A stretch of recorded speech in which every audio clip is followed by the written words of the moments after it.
I've worked here 11 years now, and they call me the key maker. Made shoes for like dancers for years and years. I've never even seen what they look like, you know. They only know me from my shoe, which is the key. A stamp on my shoe, which I'll stamp the key maker. And say you've got 40 pairs, you can make like 40 pairs, and you can have 7 different dancers. Now, them 7 different dancers, they all want something different, like a wide toe, they want a wing, they want to throw on some point, and you have to be a good enough maker to know your dancer and how they want it. So if they order your shoes 3 months later, they want it exactly the same. They don't want it different, you know what I mean? They want it exactly the same. That's what makes a good maker.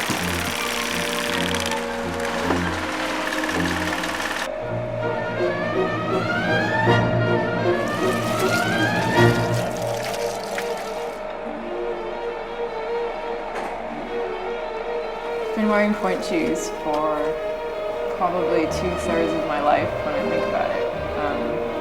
I got my first pair when I was 8. I think my mum bought them for me at a car boot sale. They didn't actually fit, so I couldn't really wear them. I just stood in them, and I just thought they were the most magical things.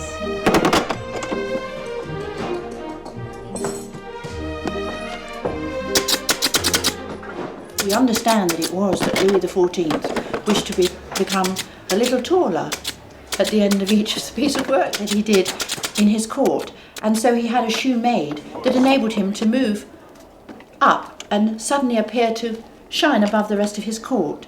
How far we've come from there. So originally the idea was merely that a dancer could be static and extend her line by rising up a little bit, and gradually over the years people started to want more technically from the shoe, so they could indeed do more.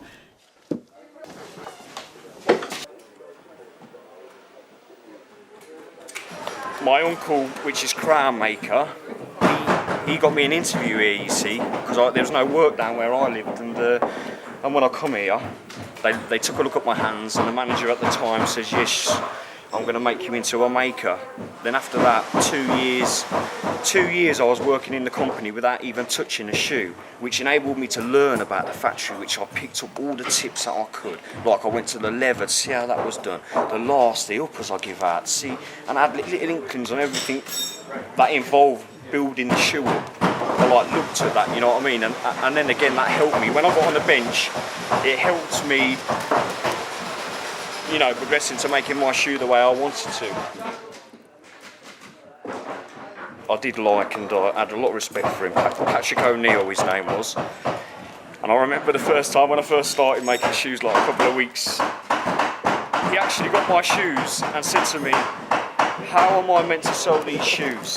I can't sell these shoes, Pat. If you make them like that again, yeah, then that's it. And then ever since that day, it triggered something inside me, and that I wanted to be the best. You know, I wanted to be good at my job. And well, where I am now on my books and that, I've achieved that, I think. Well, one of the top makers in frieze, anyway. The shoe is made in a method that's called turn shoe. That means that the shoe's actually sort of made inside out and then turned through. Years ago, Victorian times, probably before that even, all shoes were made like that. And that's why people's boots lasted through generations, because the stitching never wore out. Nobody wants it to be like that now, but dancers do, because they couldn't afford to have the stitches wear out. So if you look at a point shoe, even though it's pleated into the sole and pulled in here, you can't see any stitches, because the sole is channeled so that the stitches are inside when it's turned through.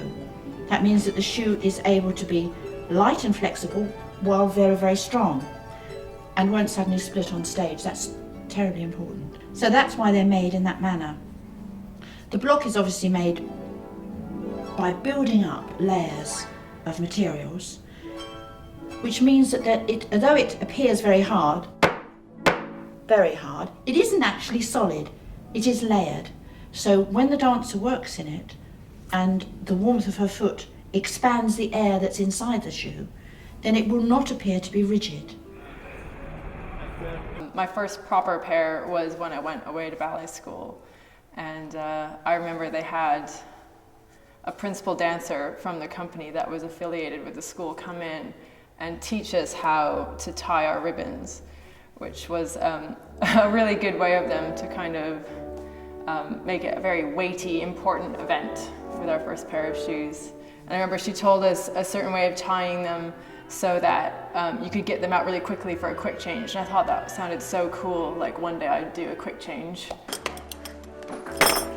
They start you off really, really slowly, just holding onto a bar with a pair of shoes that actually don't have a solid back in them, just so you get used to the movement of going up and down and to strengthen the foot. And as your feet get stronger, one by one, the girls in the class would be given a pair of frees with a proper back in them. And you have to go into the shoe room, and the shoe lady would make you stand in front of a mirror, hold onto the bar, and rise up. And I remember I think I was probably about 9 the day I got my first full pair of frees, and the shoe room is this really evocative place, and it smells of glue and canvas, and like when you smell a point shoe now, it's what a shoe room smells like. She asked me to rise up into first, and I pushed as hard as I could because I really, really wanted the like grown up frees. And then she said, "Oh, I think your feet are strong enough now." So she gave me my first pair, and we had to darn them. And I thought, gosh, this is going to take forever. I have to darn every single pair of shoes, all the way around in little concentric circles. But that's part of the discipline when you're younger, is you have to do everything really neatly. And of course, your shoes are lasting you probably a month when you're that age. And as you get older, it might be one performance or an act, or like maybe just one class if it's a difficult pair.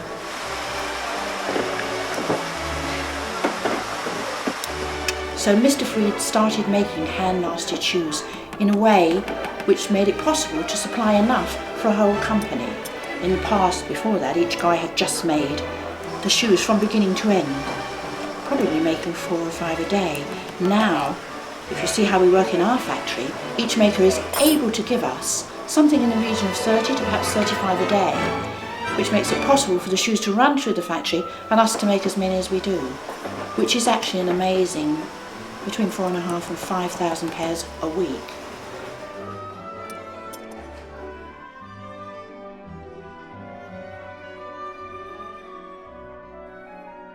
Probably 3 or 4 hours of point of work a day, about 6 days a week.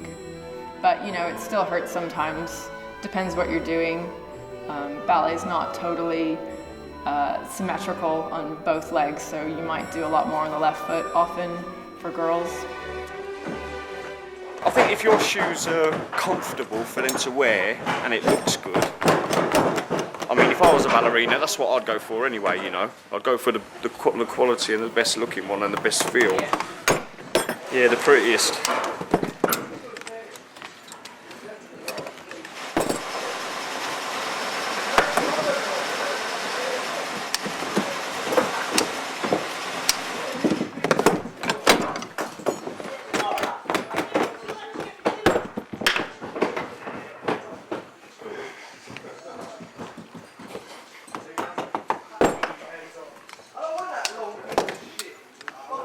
Go through so much, if a maker retires or a maker leaves, it's so stressful to go and find another maker for them.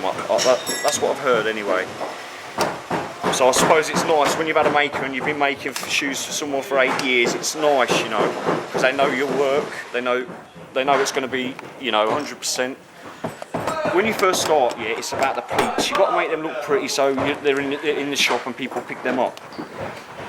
But I've learnt as a maker now, it's more of the block. And if you can just put the pleats together and that, it's about the block, and the dancer wants to stand on a hard block and she doesn't want it to collapse. If she collapses, she has a bad performance. It's no good, she ain't going to come back to you. So she wants it nice and hard and a nice shape, all the same all the way around and everything, Like I said, I want a dancer to have one of my shoes 1 month, and then 6 months later when she orders off me, she could put half a pair from that order to the last order, and it should match completely up.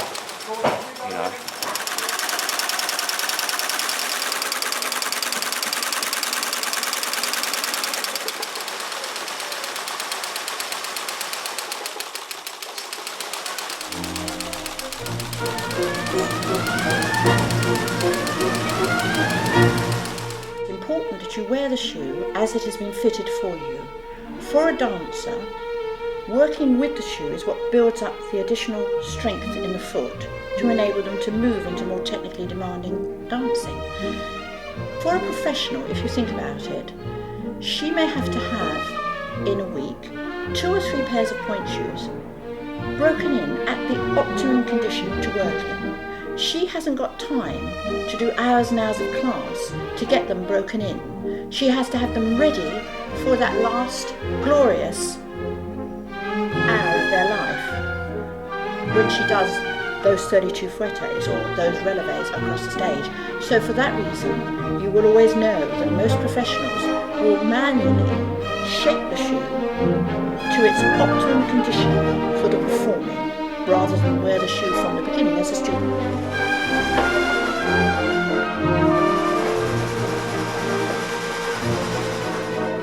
The way I make my shoes is I do it in two bits. I make 20 pairs in the morning and I make 20 pairs in the afternoon. And that's so the paste is a lot softer when I come to banging out, you know, rather than doing 40 pairs. Because you imagine if you do 40 pairs, the whole paste, when your paste is going to dry out, because it's like, you know, it dries with heat, you see.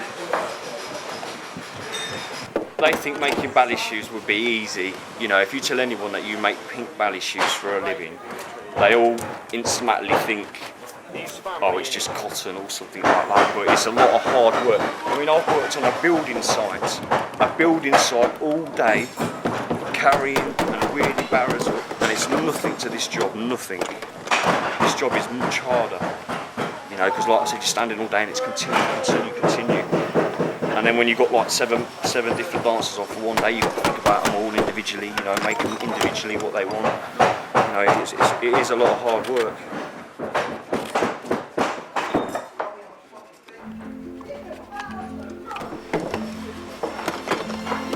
When I was a student at the Royal Ballet School, I was very, very broke, and one day, to my great delight, I discovered that I could fit into Margot Fontaine's used point shoes, and so I was very fortunate. I used to fish them out of the bin in the dressing room after she'd discarded them, and even if they were very worn by her, they were still perfectly good for me for variation classes. And they were very special. I still have a pair. They were made out of silk satin, which was a much paler colour than the rather peachy pink that the rest of us used to have to wear. They're of great sentimental value to me. They've got different personalities, shoes, because frieze are handmade. There's no one that's exactly the same, which is quite handy because you want certain kinds of shoes for certain kind of things. Like if you were doing a ballet where you're supposed to be an ethereal being or a spirit or a ghost, like Giselle, you wouldn't want to hear banging around, or same in Act 2 Swan Lake. So you'd want quite a light shoe, and you might bash it quite a lot to get the noise out so that you can sort of glide around the stage and float.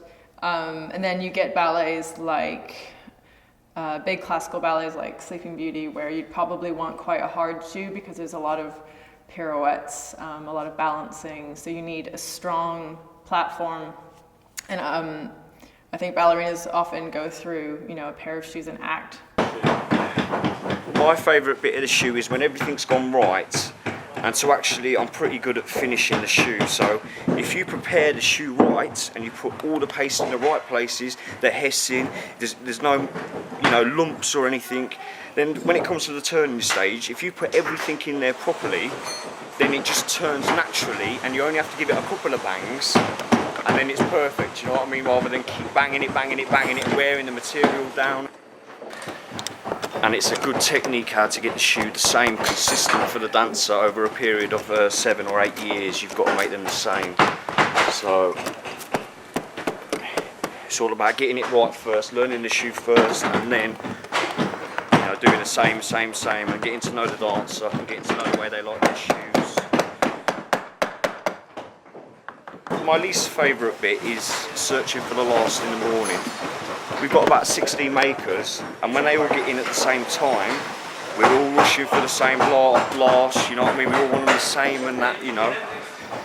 And that's one of the things. But once you've got all them, then it's you just stay at your bench, and then that's you know what I mean, for the rest of the day then until you finish. I mean, this job as well, it's the only job that I've actually been in when I want the time to go slow, because I'm actually on piecework. I've never known a job where you want the time to go slow, you know. We are one of the old, you know, one of the old factories that are on piecework. There's not many people on piecework now.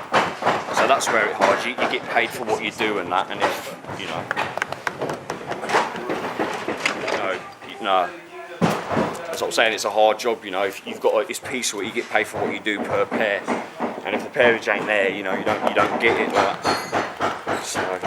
So you could have an injury and that, and you know, and then you're just off. You know, you're just off. I mean, you can tell by the hands, you know what I mean? It's just disfigured, probably like a ballerina's foot, you know.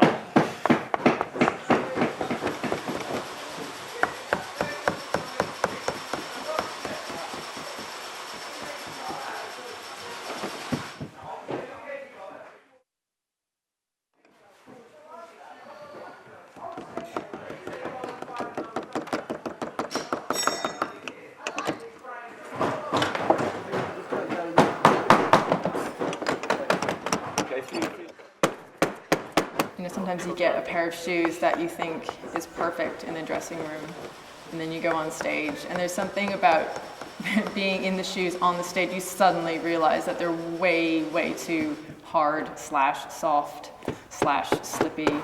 There's something about the alchemy of a pair of shoes on a stage with the curtain about to go up, that all of a sudden, whatever is wrong or right about them, it gets really heightened.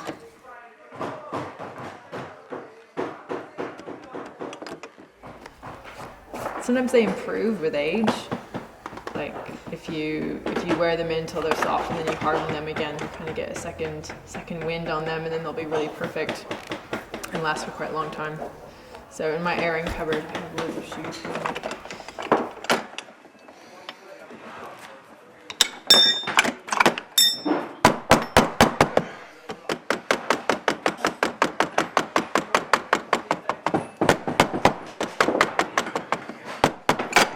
You know, you're standing all day long, you don't sit down, and it's just go. You can be in at 6:30 in the morning and finish at 5:30, and not only stop for a few, you know, a little break and then 10 minutes, or, you know, grab a sandwich and that. It is hard work.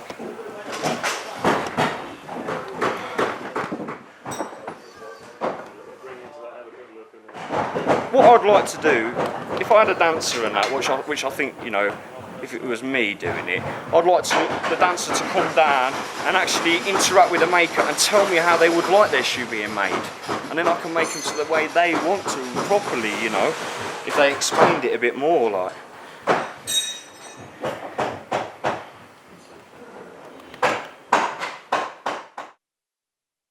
I actually tend to sew with waxed dental floss. It's quite sticky kind of thread, which is what you want. It's really strong, and I double it up so it's even stronger. And it keeps your feet minty fresh. I just do one elastic. Some people might do two, on top of the ribbons as well.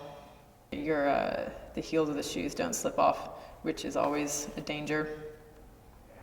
Well, the other danger is if you've tied a knot in your ribbons and you have to tuck it in. If your ribbons come out, some companies actually will dock your wages. It's a big no-no. So hairspray is quite handy, or if you're really worried about it, some people put a few stitches in there. So you're basically sewed into your shoes. You're sewing, you know, you could be sewing 3 pairs a week or more.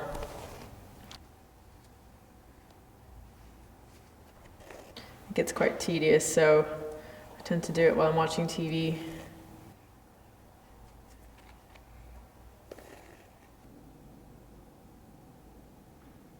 Depending what you're going to do in them, I tend to score them. Where's my thing? Here it is.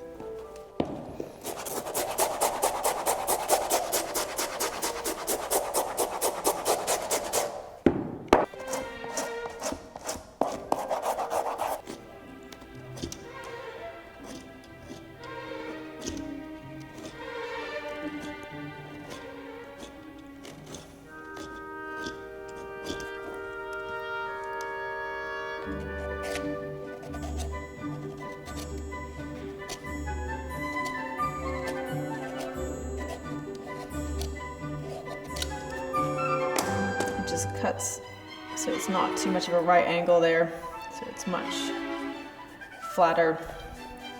So it's just like being in a rocking chair. I used to actually cut the backs inside, but these are, I get them 3/4 cut now, so they come. Squish them. You can get your partner to squish them because often he's a bit heavier.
Should take 2.5 years to train a maker up.